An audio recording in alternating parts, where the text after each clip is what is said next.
So the next guest needs no introduction because he is practically a local. It's Jean-Christophe Novelli. Welcome back.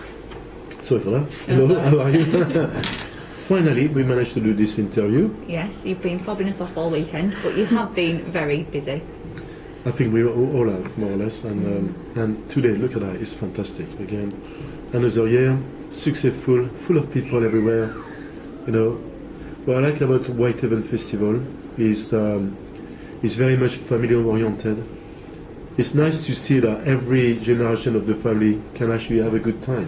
You know, from grandmother, grandmothers, or the kids, everybody, the parents. It's brilliant. And that is what sort of keeps you coming back to Whitehaven, is it? That familiarity? Well, I come back because it's funny you say that. Sorry for that. It's funny you say that, but coming back is not a way of saying that, coming back to do another festival, because even if I was not doing a festival, I will be coming back. Mm. You know, if it's in January, maybe not January, but I'll be coming in May. You know, it's always pleasurable, you know. Mm. It's a lot of people I know now, after so many years too.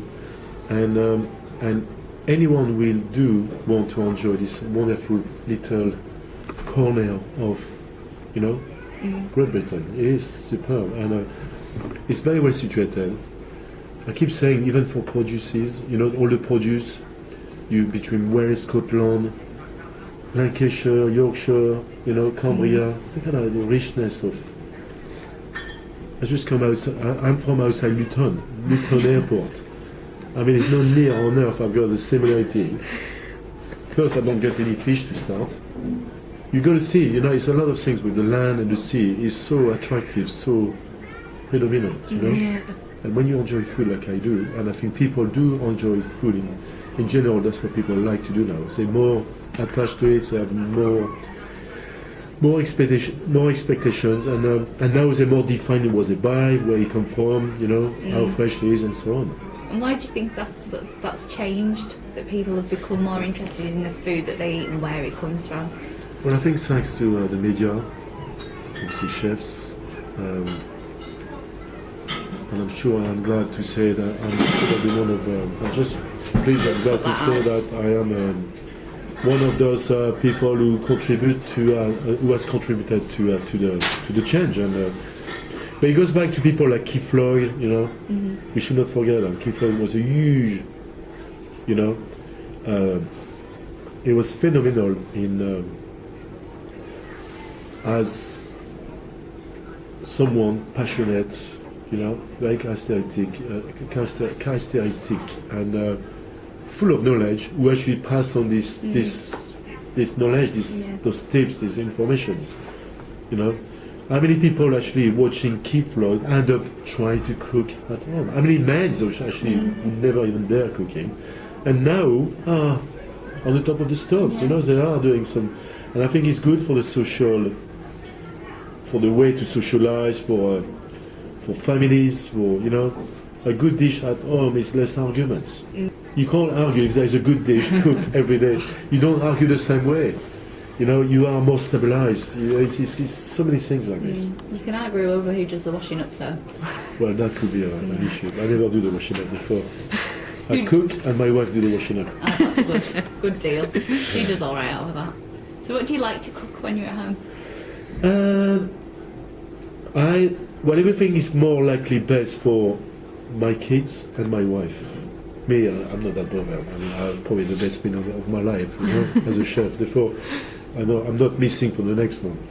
But I make sure they've got enough nutrition, which trying to work on giving them more grains, more spinach, watercress, lentils, dishes with garlic.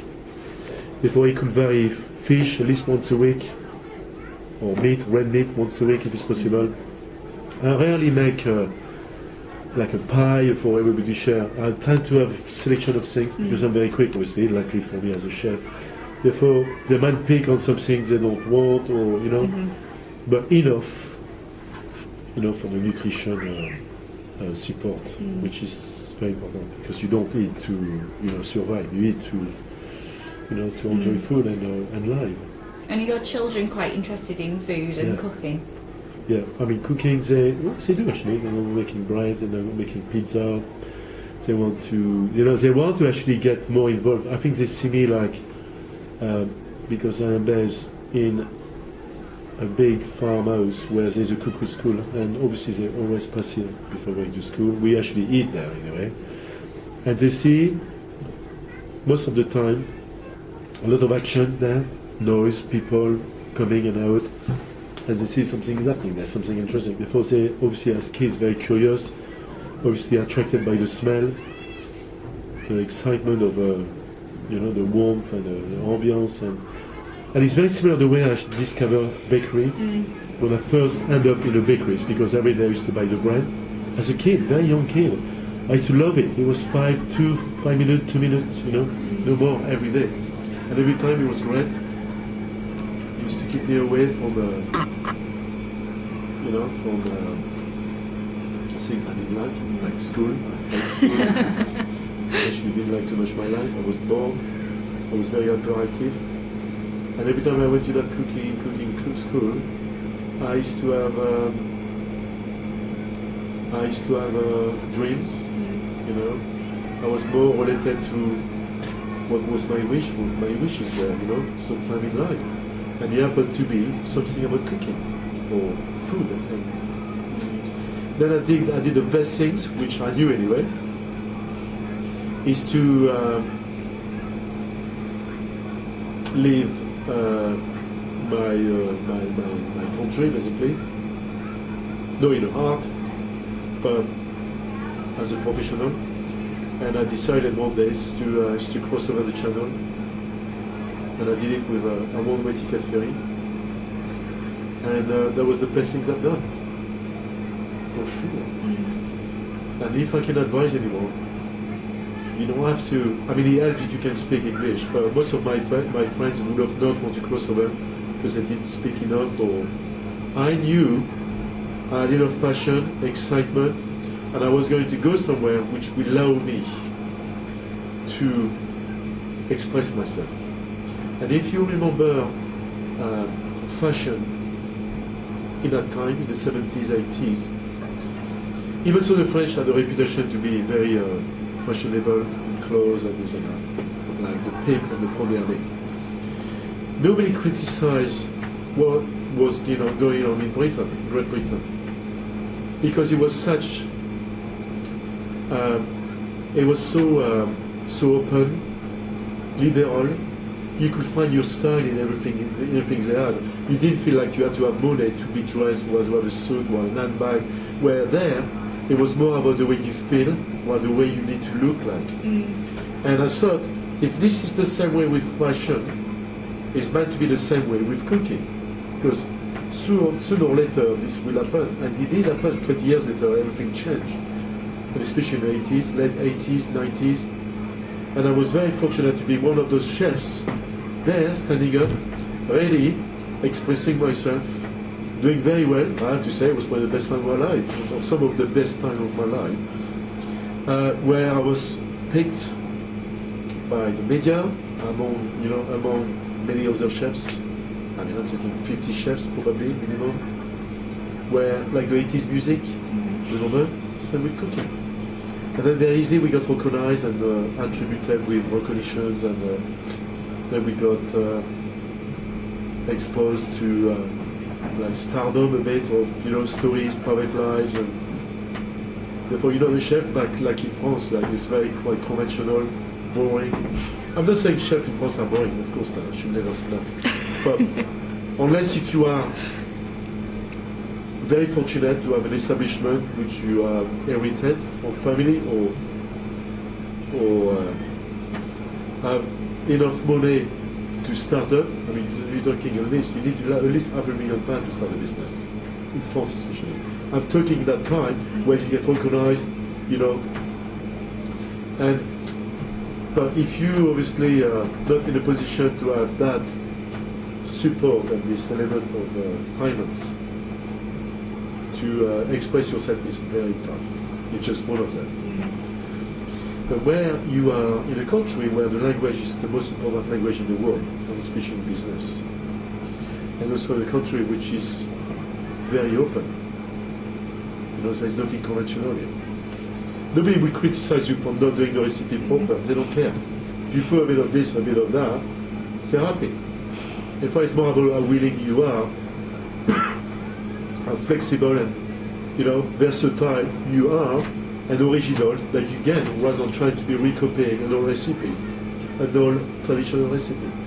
Therefore, effectively speaking, I did the best move, and I knew that anyway, because I was a fan of the Beatles. All the music, the best music came from this country. I mean, 2/3 of the best music, singers, pop groups, and anything was from here. And obviously football, I'm a great, you know, fan of anything, clubs. And again, here they used to provide the best football matches, even in the 70s. You know, whether if it's Liverpool, Glasgow, or Leeds, or whatever. We used to watch them. We used to rush back once a week on a Sunday evening. We used to have an hour of foreign football, they used to call it football étranger, where they show a bit of Italy, Spain, this and that, and probably a good 20-minute minimum, which is the longest part of the show, about what's going on in this country. And believe me, you don't want to miss anything. You could see all the dynamism, the fans, just near the stadiums. You don't see that anywhere in France. In fact, most of the stadiums, except one or two, were empty. You know, people used to go there because we had an argument at home. Nothing to do. But here, it's a big thing.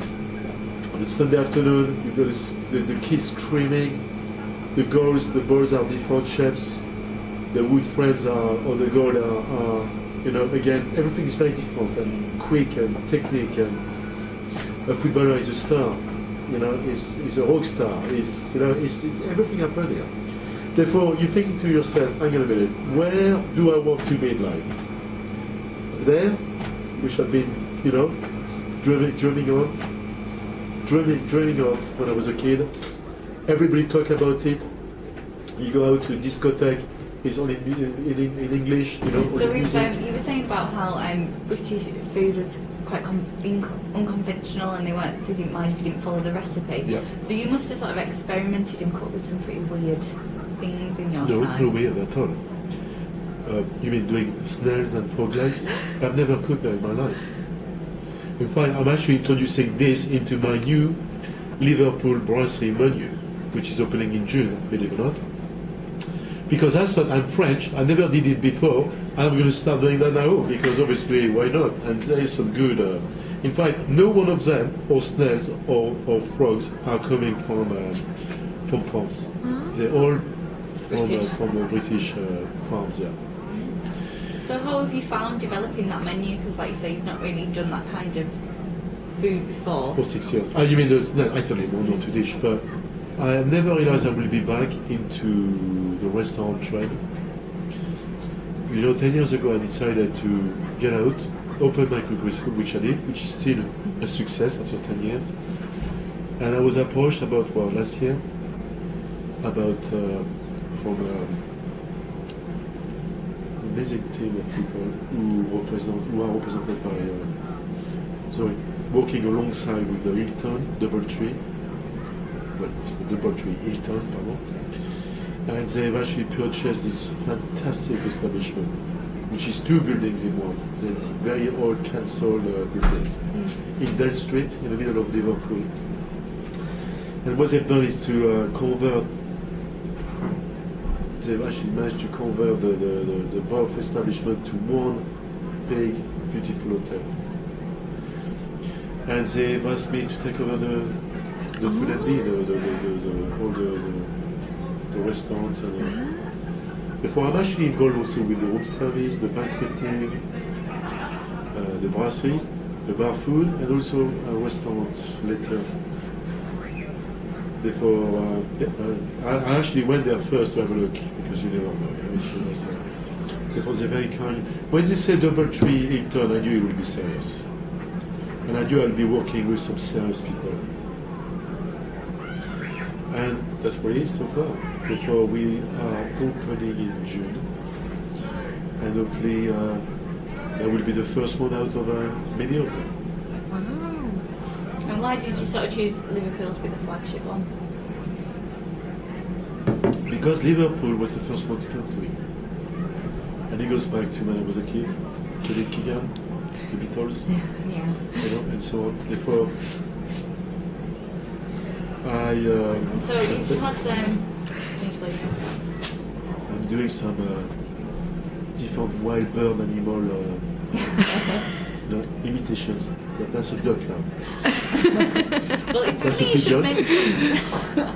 It's funny you should mention impressions because we had Sean Wilson and Rev in here yesterday, and they were doing some impressions of you. Oh, they are funny. You know what? They're fantastic. They are. They're brilliant, actually. They are the best pair. You know, whatever they are doing, cheese or music or cooking, or those two are inseparable. Yeah. It's actually nice to see people who get on so well. Yeah. And they're not even related, like brother or No, cousins no. or anything like that. It's just incredible. That's good. This is what you call success. Yeah. Having a good friend like Rev or Sean, obviously the two of them. Imagine working for them. It must be unbelievable. Unbelievable. But we asked them yesterday, because you have a very good repertoire with them as well, and we asked them if they would ever do a cookbook with you. Would you I'd ever love to, of course, consider? I'd love to. Absolutely, because they would definitely supply an element of interest.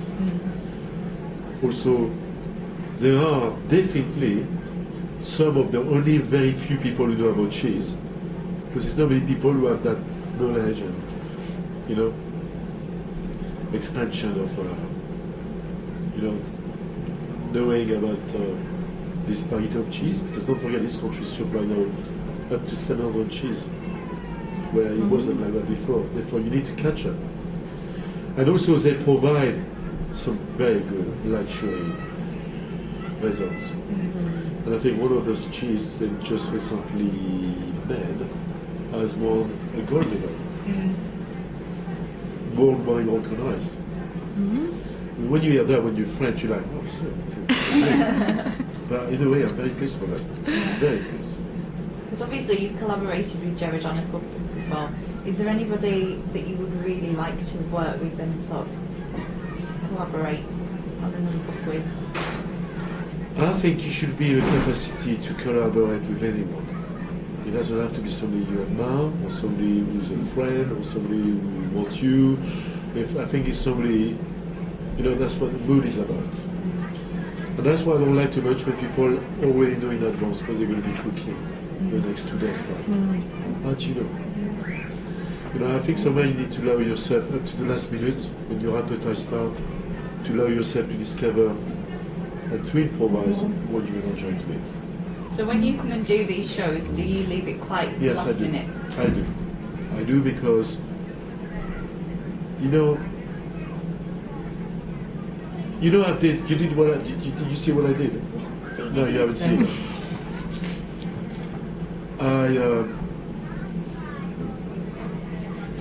I wasn't too sure what I was doing, to be honest, but I have enjoyed it because first it was chock-a-block. I mean, it was nice enough to see everybody combined in that market. And also, I've actually pushed it. You know, when you have an appetite and you let it, you don't eat anything, you don't nibble anything until it's like chocolate. Instead of dropping on that chocolate, you wet, and you wet, and you wet. And what you do, basically, is you come to the point where I say you don't wet anymore, and that's why you really enjoy what you're going to eat. And you don't eating that much, you eat less bits to it, and you really savour and enjoy. And that's what I did until the very, very, very last minute. I decided what I'm going to do it because I had a lot of things, but I had a lot of veg, tomato, I was supplied with some lovely Welsh lamb. I had some. Honestly, it was fantastic. Therefore, I could have done anything. I could have put a name on it. Nobody would realize. I could have called it lamb oolala, or I'm overreacting, but it doesn't matter what a name was. What was matter is what happened is that she ended up burning the things. Yeah, I heard about that. Somebody just said, just go and ask him about when he burned something. I did burn it, and you know, nobody cares because. But I burned it because obviously I was talking too much, and I wasn't too sure what I was cooking on. So as I said, you've got to be very careful. You have to have a transition. It's very important. You know, not over practicing, but you need to know where you stand with temperature. And I mean, I normally bring my pan, saucepan, and so on. But it's I use some intense gas heat. Obviously, I've got some induction, which help. I've got some very powerful oven, and I know 2 minutes there and it's something out. So even professionals burn things. Yeah, and we're humans. Only heroes and superhumans don't burn. It'll be interesting to see how good the food is, actually. Well, that's a great place to leave it. Thank you very much. And we'll see you again next year. Thank you. I hope so.